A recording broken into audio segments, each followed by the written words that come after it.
the Inspirative TV channel.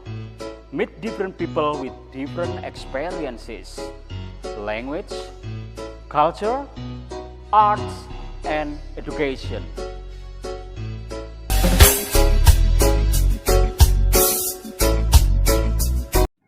Oke viewer, kali ini Master Ali akan mengupas tentang 3H, 3H dalam bahasa Inggris.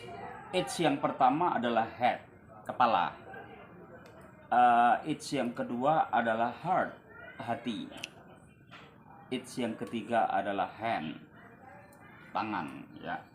Jadi renungkanlah sejenak tentang head, heart, and hand.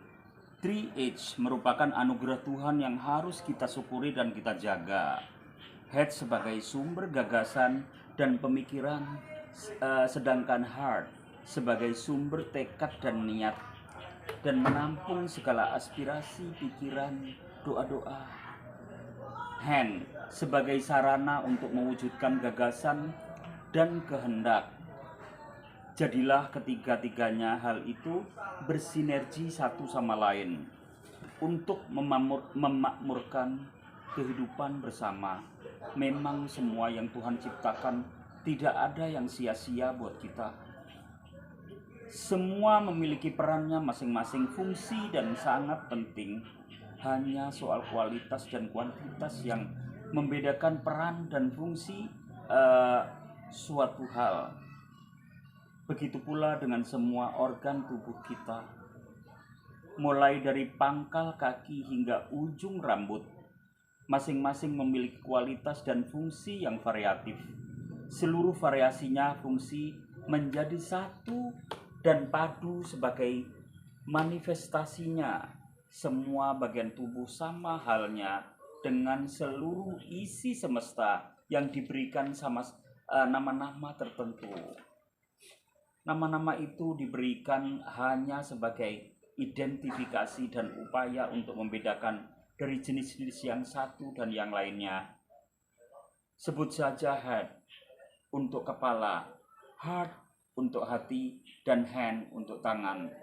Atau yang lain-lainnya, itu kan masih ada lagi seperti panca indera, 5 indera kita. Itu tidak cukup heart, head, and hand.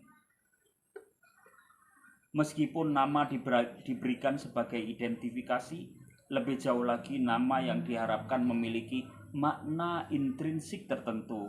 Dengan demikian, head tidak cukup hanya dipahami sebagai kepala.